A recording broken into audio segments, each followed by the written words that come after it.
If I'm being honest, yes, I love to hate on South Carolina Republican Nancy Mace. I have every criticism for conservative women who betray their own sex, actively work to enrich themselves and try to gain power for themselves while betraying other women, trying to take away other women's rights. In particular, I love to hate on Nancy Mace because she has been absolutely viciously anti-immigrant lately. I'd always wondered what happened to Nancy Mace because she seemed in the past, both from her presentation in public and her voting record, like she was much more of a moderate Republican.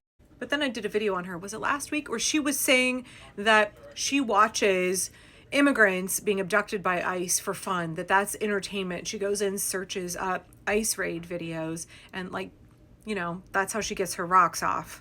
And in the comments of that video, I had South Carolinians who were like, no, Angela, you don't understand.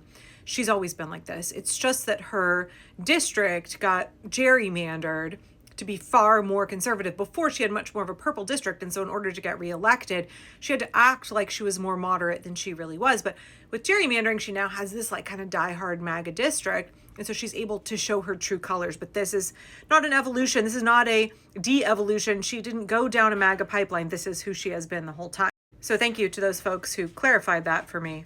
And now she's really angling to become South Carolina's next governor. She's already doing her campaigning and she's just really hamming it up. She is trying to put on this big display in the hope that Daddy Donald will endorse her. Now, I generally like to say that there's no such thing as cringe. You should just let your freak flag fly, right? Be who you are, be your authentic self.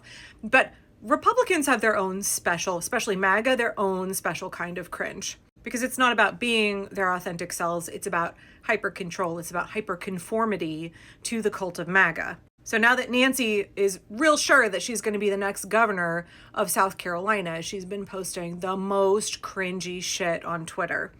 Like this, where she thought Nancy Mace has good genes. My favorite response tweet was like, oh, she's wearing saggy jeggings from 2009 or something. Yeah, okay, I went and found the tweet. Here it is. So while she's doing this little tour, trying to convince not just Donald, but also, the voters in South Carolina that they should make her their next governor, she keeps talking up all of the great things that she's done as a member of Congress that have benefited her state. So she had this August recess town hall, but really it was about her campaigning to be governor. And she started out by saying that she was, I gotta go find the quote, quote, one of the most serious members of Congress. Were you serious when someone shook your hand and you pretended that you were injured and went around in a sling for days and then filed assault charges against somebody for shaking your hand? That was when you were serious? If I went through all of the ways that Nancy Mace is deeply unserious, it would take up the rest of the time that I have to make this video on TikTok.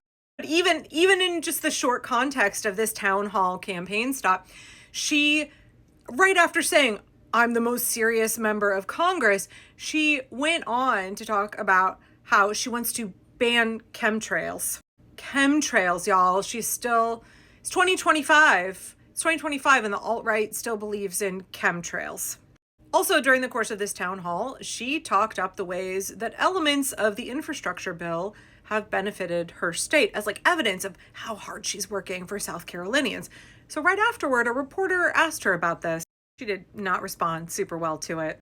And you're a raging Democrat, so raging leftist with that kind of questioning. I noticed that there's one of the accomplishments, things you were touting was the I-526 interchange. Mm-hmm. What was the exit at Long Point Road? Yes. Not the interchange, but yeah. But that funding came from the Inflation Reduction Act, which you voted against. Right. Is that an accomplishment then? Is that something you can tout? No, absolutely. Absolutely I can tout that because we'll often argue over how much money is spent, how much money is wasted, and the vast majority of the funding in that bill was completely wasted, particularly in the infrastructure bill that was $1.2 trillion. We only had $110 billion dedicated to roads and bridges in that particular bill. Just because we disagree on how the money's spent means we shouldn't get money for our roads and bridges. Isn't that kind of hypocritical? That's ironic. I think I'm more asking, so you do agree then if you think it's okay for politicians who don't vote for them federal to government take credit It's literally our job to make sure that our states get the appropriations that they need when the You money voted against is it. assigned But and even when you spent, vote against and it, grant funding. anybody, even when they vote against it. I vote against almost every spending bill I've ever had before me because of the wasteful spending. That's literally part of the job of being a member of Congress. So maybe you're confused. Okay. You're very confused. And you're a raging Democrat, so raging leftist with that kind of questioning. And I would say as a woman, like, you might want to think about how you view other women and how you treat other women, the way that you question them, because women are going to lead this country off the brink, and conservative women. The first female president of this country is going to be a conservative woman, not some liberal like you. So let me get this straight, Nancy. You got called out for taking credit for improvements to your state that were funded by Joe Biden's infrastructure bill, which you voted against. You actively voted to deprive your state of those funds and then turned around and told your constituents, I did that. I made sure you got that money. And when a reporter called you on your bullshit, you went from your like real sweet smile, your real like keep sweet smile. We saw how very quickly the switch flipped for you. Like how fucking embarrassing for you, Nancy. I mean, I realized that you have no shame whatsoever. So you were not embarrassed by your own behavior here. But the way that you were scrambling, girlfriend, the way that you had no defense because your actions were indefensible, and yet you tried to turn around and make the reporter sound ignorant. You were like, well, you don't even know how Congress works. Girlfriend, you openly admitted that you vote against spending that would benefit your state. You said you always vote against spending bills.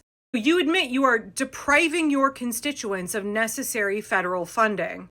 And then as you were spiraling with this like really incoherent defense of your, again, indefensible behavior, you had to resort to ad hominems. Well, I can just reject everything you say because you're a Democrat. You're a leftist.